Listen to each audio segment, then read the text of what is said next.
Hi everybody, my name is Dr. Magdalena Whoolery from Breastfeeding International, and I'm going to share with you today about skin-to-skin contact and mass relactation in emergencies.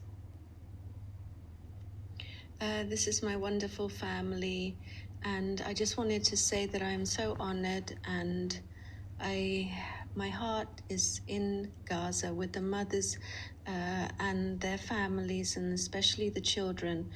Please do not hesitate to reach out to me. These are my contact details, and I'm ready to assist there in Gaza or remotely. So do not hesitate to reach out to me.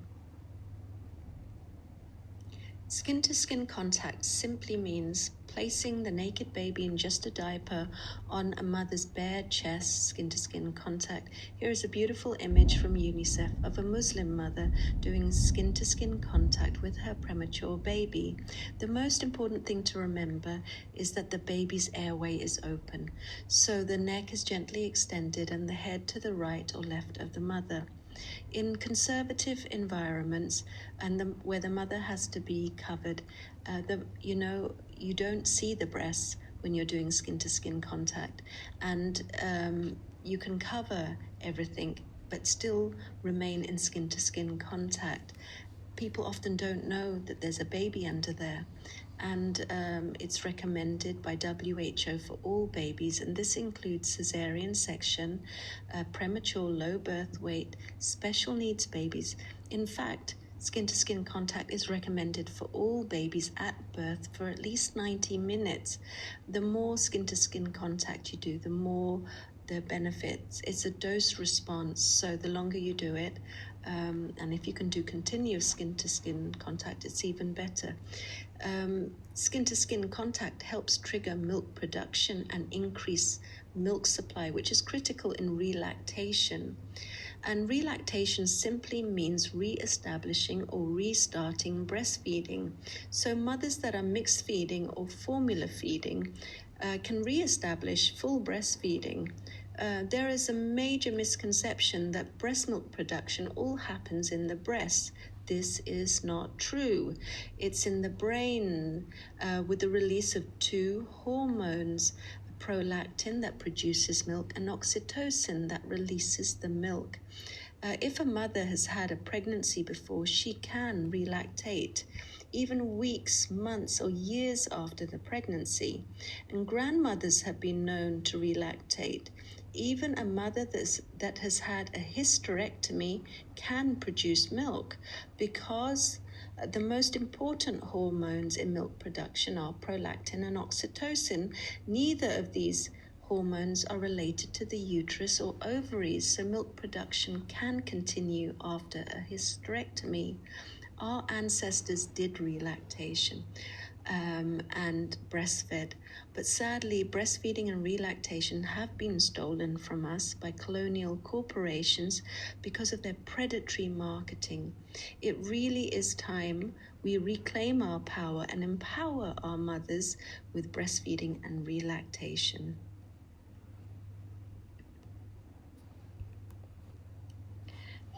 The situation in Gaza has been so horrific, especially for our mothers that have given birth via, cesarean with no painkillers, and it's just been so horrific to learn about their experiences.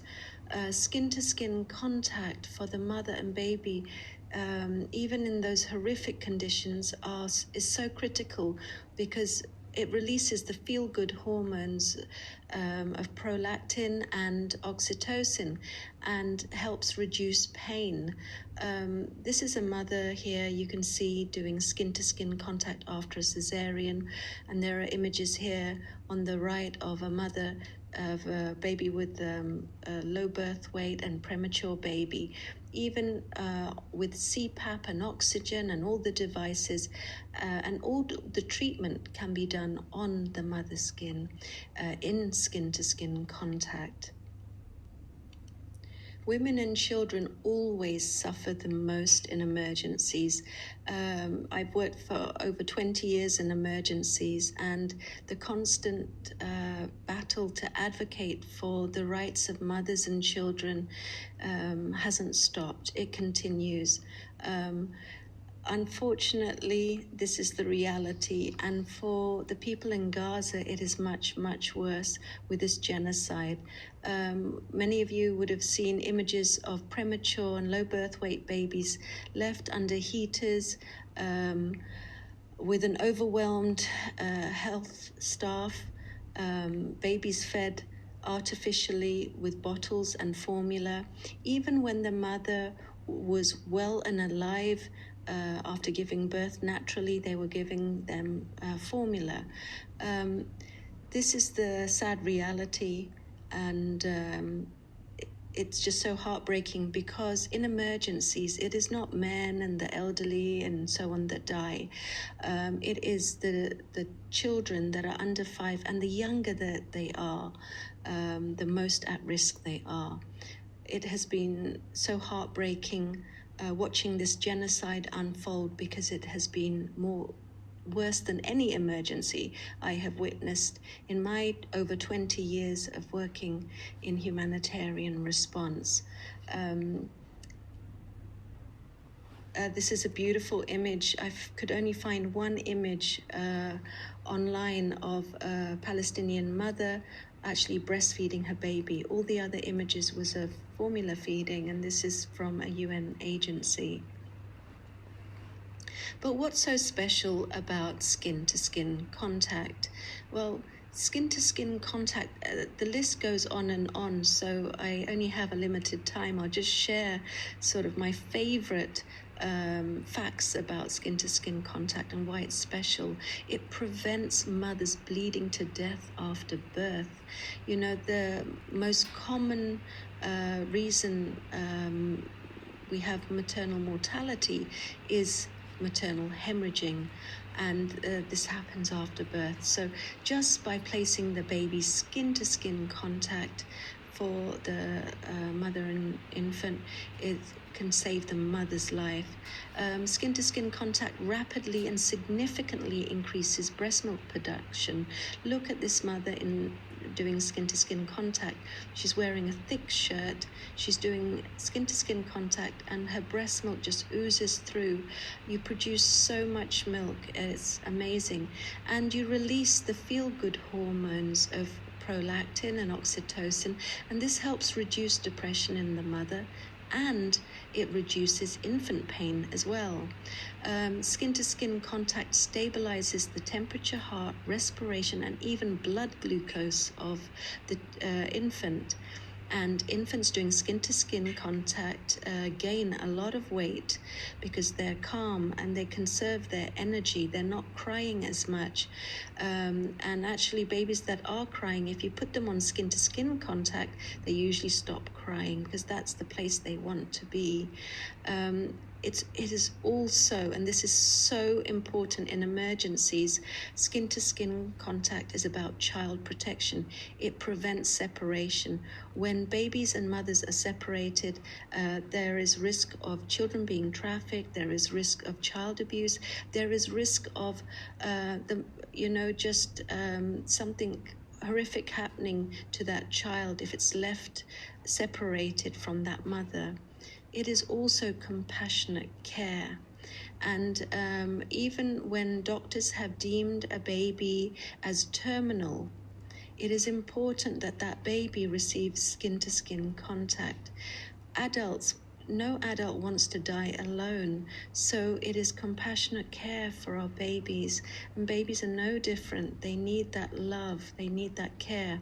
And in fact, there have been documented cases of doctors that have said to mothers, or to fathers as well, to parents, that I'm really sorry, but I don't think your baby is going to make it. And the parents have put the baby on skin-to-skin contact, and miraculously, the baby's vital signs improve. It is really so many reasons why skin-to-skin contact is so important. I mentioned earlier about the benefits of skin-to-skin contact for reducing pain and breastfeeding as well, because of the wonderful feel-good hormones for the mother, but also for the infant. And this is a baby, and I have consent to share this video. This baby was born in an emergency, the flood emergency in Timor-Leste, and this baby is receiving its first immunization. The baby is on skin-to-skin contact and is actually breastfeeding, and you will see that when the immunizer gives the vaccination, the baby does not make a cry. Actually, on the second injection this baby had, it was a longer needle, and the baby gave a yelp, and then went back onto the breast to breastfeed, barely cried. So it's such a low-cost, high-impact, and very compassionate way to vaccinate our children. And I'm going to share the video now with you.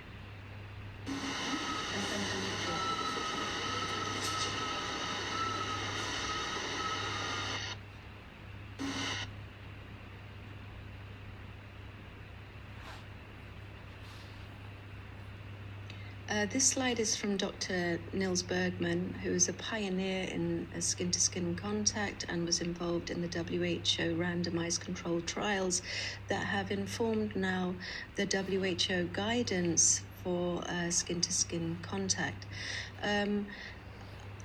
HR means heart rate and RR means respiration rate, and I just want you to see the difference between skin-to-skin contact and incubator baby. When a baby is in an incubator, they are stressed. Their heart rate is unstable, their respiration rate is unstable, and they actually burn a lot of calories, especially when they're rapidly breathing and they have a fast heart rate. When they're on skin-to-skin contact, it's all stable. And I want you just to think for a minute what it must be like for the baby.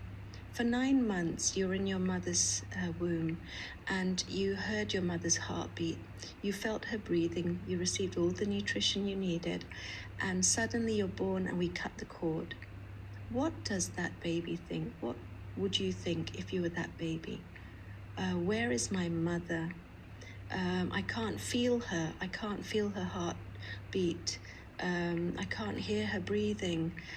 Maybe she's gone. And babies become very stressed and can destabilize. And some babies may even think, oh, maybe my mother has died. I will not survive. And sadly, they don't. And this is why skin-to-skin contact is critical. So I really want to blow your mind right now with this cool fact.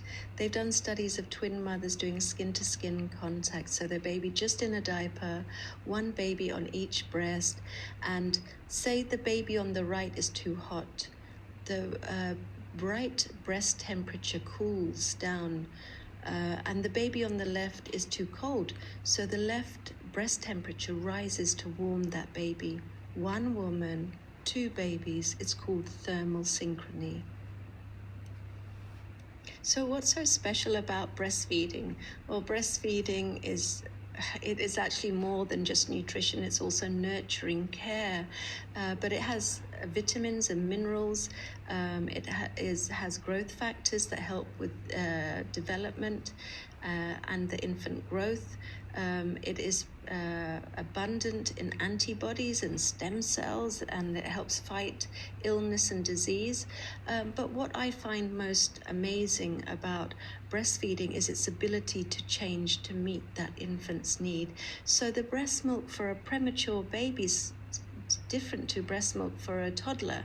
And I just want to share one example. Imagine you have a newborn and you have a preschooler. The preschooler goes to school, picks up some illness, comes home, coughs at the newborn, and there's a message in the baby's saliva, hey mum, I'm going to be sick with this illness. And the baby breastfeeds, and that saliva, the message goes through the mother's breast, and the mother's body produces the exact antibodies that infant needs. It is truly amazing.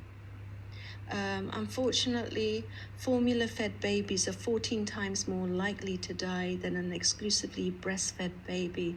And I just want you to look at this. It's from Lancet. Just look at all-cause mortality. This image is just so striking.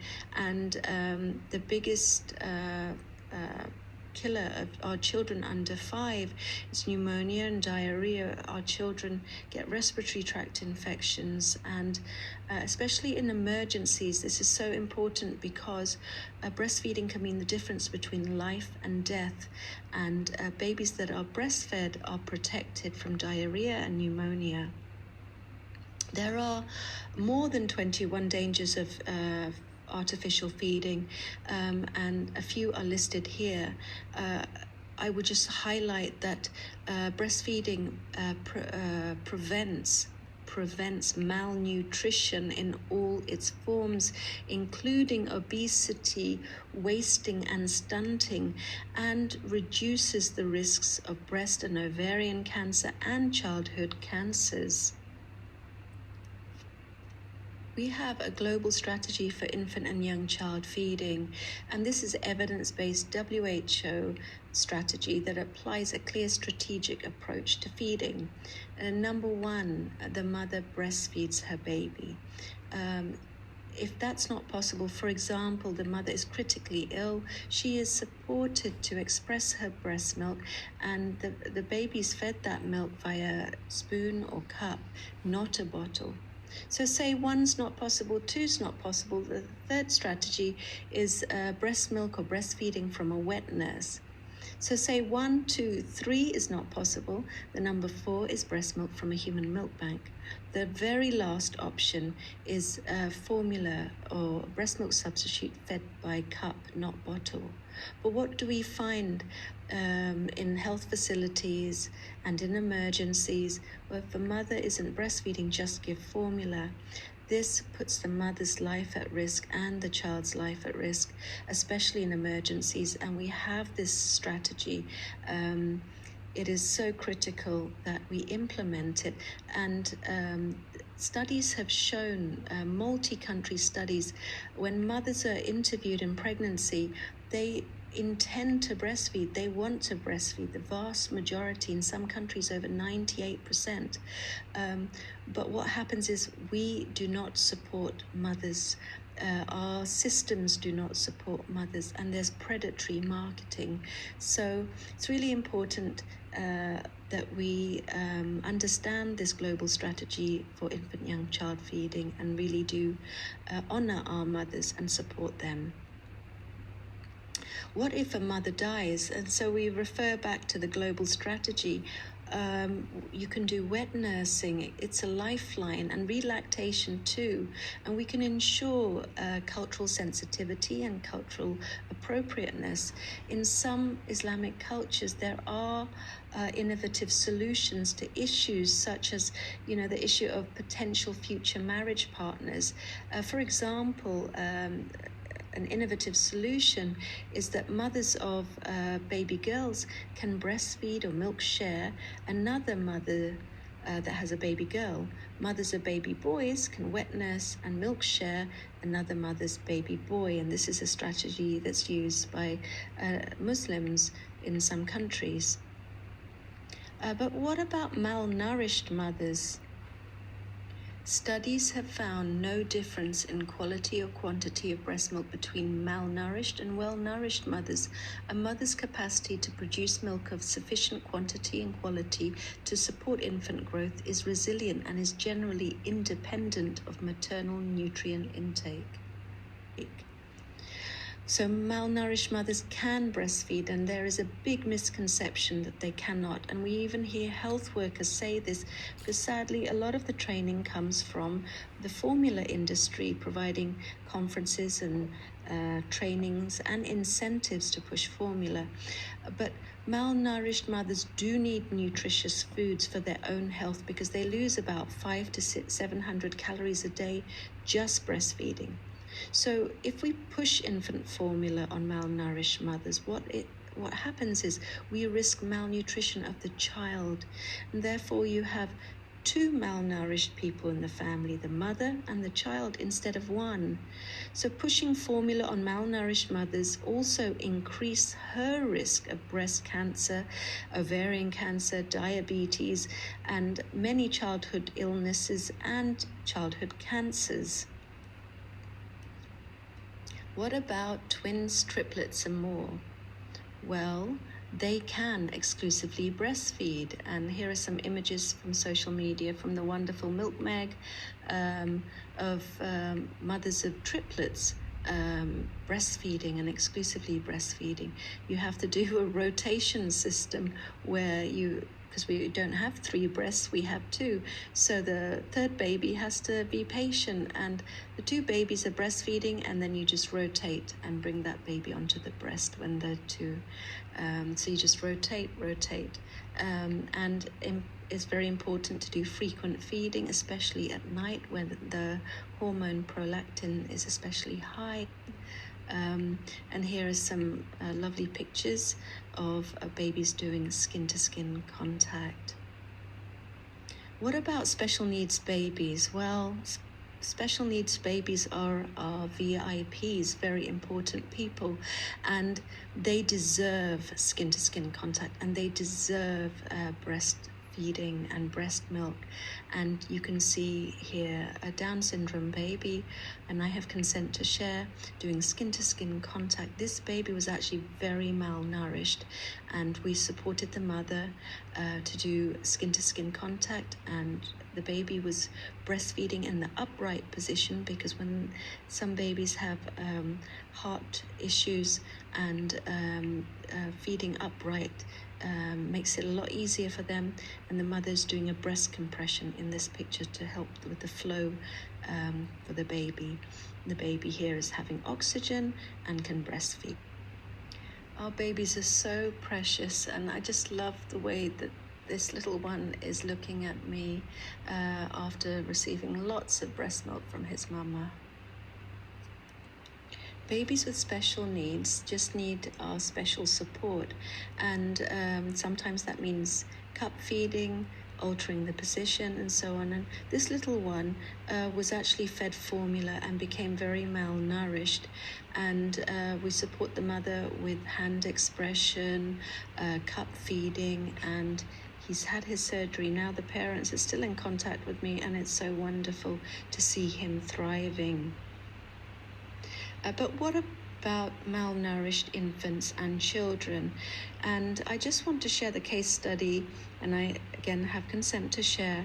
This was a 2-year-old during an emergency that was fed Nestle Dan Cow, which is a formula, and was just drinking that and eating plain rice.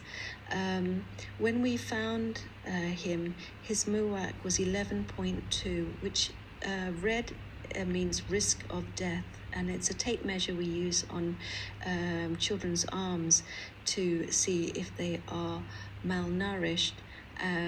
Yellow means moderate, and green means well-nourished. So he had a fever, so he was pyrexic, had a fever, he had diarrhea, and a respiratory infection. And children that are malnourished are in physical pain, so I'm going to share the video now, and I just warn that it is a bit distressing because he is crying.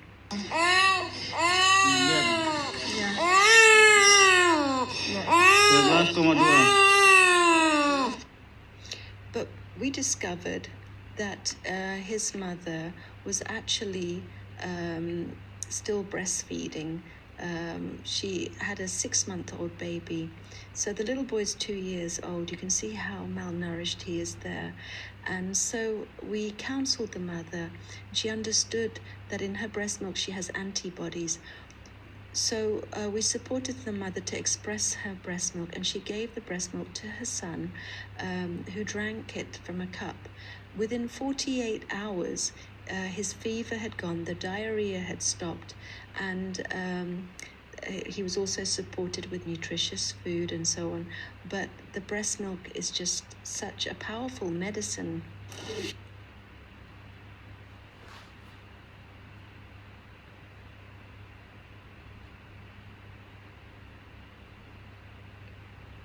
So how is breast milk made? Well, when a baby suckles at the breast, it sends a message to the brain. The brain then signals hormones, prolactin and oxytocin, to be released. Prolactin is the milk-making hormone, and it causes a structure in the breast called the alveoli to begin making milk. Oxytocin is the milk release hormone, and it causes the muscles around the alveoli to squeeze milk out through the milk ducts. But did you know that breast milk is already produced in pregnancy? Colostrum is the first milk, and it's this thick gold color. I call it liquid gold. And production actually begins as early as 16 weeks of pregnancy. So please, if there are any health workers listening, watching this, it's not that the milk is coming in. We hear this, that babies are given formula in the first few days because the milk hasn't come in yet. That's just not true. With enough skin-to-skin contact, there is plenty of milk, and there's actually already colostrum there. So do skin-to-skin contact. And it's not about milk coming in, it's about breast milk increases in volume. Colostrum is all that a newborn baby needs. So how can we rapidly increase milk supply? It's about continuous skin-to-skin contact, good positioning, attachment. That means tummy to mummy, nipple to nose, and a deep latch. Frequent feeding, especially at night when prolactin hormone is high. And you can do breast compressions and hand expression. You can do lactation massage. All this helps increase milk supply. Relaxation is the key to relactation. It's about empowering mothers, and if a baby doesn't latch, reassure the mother. Try techniques like the drip drop method, which I will share, and cup feed, and do continuous skin-to-skin contact. Behavior change triggering message. This is one that I found works, whether in Turkey, Syria, Indonesia. Our mothers around the world, especially in emergencies, they doubt themselves. They doubt, do I have enough milk? And this message is just so powerful. And I just want to share it with you. If I can share one behavior change triggering message, is that if a mother during 9 months of pregnancy can, and without even thinking about it, produce a human being, sometimes twins, triplets and more, then her body can also produce breast milk. So you didn't think, oh, it's Monday, I need to make baby's eyes, nose, ears. Oh, it's Tuesday, I need to make solid bones. Now it's Thursday, I have to make a heart, brain, lungs. No, our bodies automatically did that in pregnancy. We're amazing. And we will produce plentiful breast milk, and with lots of skin-to-skin contact and frequent feeding. So where did this idea come from that we are not enough, that our breast milk is not enough?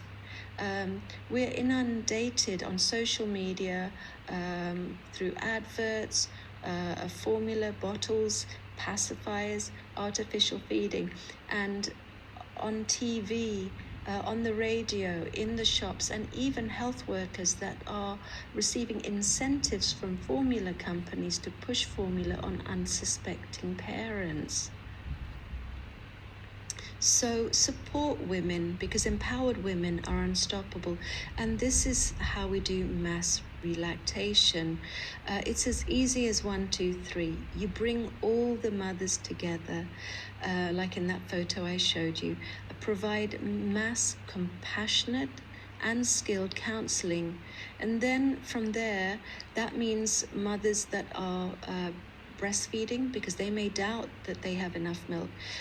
It's about mixed feeding mothers and formula feeding mothers. Bring them together in solidarity, and then you can identify and target the most vulnerable. The most vulnerable are malnourished children under 5, special needs babies, mothers, pregnant and lactating women. And then you implement evidence-based best practices, breastfeeding protection, promotion and support, skin-to-skin contact, cup feeding. You can do a cup exchange. So once the mothers have been well counseled and they understand the risks of formula feeding, they will hand over their bottles and pacifiers and in exchange for a cup. But if the counselling isn't spot on, they won't do that. So it's really about skilled counselling. And also implement and support wet nursing and breastfeeding rescue and relactation. So it's as easy as 1, 2, 3. The third step is scale it. So it's about community empowerment, capacity build, mass socialization, provide education and peer counseling. You can set up mother-to-mother support, father-to-father, grandmother-to-grandmother support, and you cascade the learning in the community and provide counseling, hands-on support, and simple messages based on WHO recommendations. The WHO code that protects breastfeeding, empower the communities with that knowledge, and the infant young child feeding operational guidance, and the community becomes code heroes. So it's as easy as 1, 2, 3. It is possible. Although it's not yet happening in Gaza because of the genocide, it's good to share still these best practices in solidarity and to advocate for a full package of nurturing care, safe spaces. It's important to prevent, intercept and manage inappropriate donations, and to provide nutritious local foods, avoiding ultra-processed products and emphasizing colorful foods, colorful fruits and veg, eggs, very low cost, and you can boil so many eggs, and each child can receive 1 egg a day, which helps prevent malnutrition. It's so nutritious. The problem is that children are just eating carbohydrates, white colored foods, and this causes malnutrition. So the concept of the colorful foods is really important. I just want to share about cup feeding and remind that if a premature baby, a special needs baby, can cup feed, older babies can cup feed too. The idea that babies that are not fed at the breast must use a bottle is just propaganda from the companies. So I just want to share this beautiful video of a baby with special needs to show you that the baby can cup feed, and also notice how the baby laps up the milk with the baby's tongue. And small babies do this, older babies will just sip. And the key is just to pour the milk to the edge of the rim, and the baby does the work. When the baby stops, we stop. When the baby carries on, we carry on. But we just pour the milk to the edge, and we don't pour it in the baby's mouth. The baby has full control. The baby is the boss. So let me share.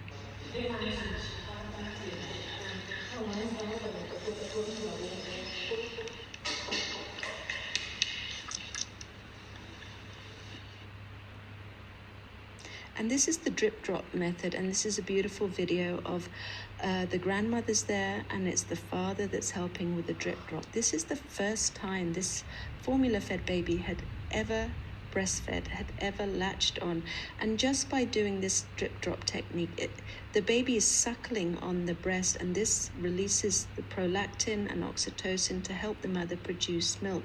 It's a trick of the trade that we use to entice the babies to breastfeed. And just watch as the father does drip drop.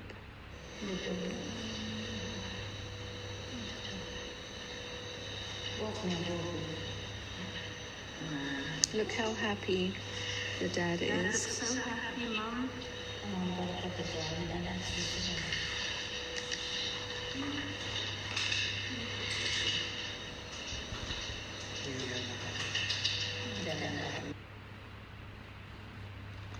So we have these easy as 1, 2, 3 resources: how to increase breast milk supply.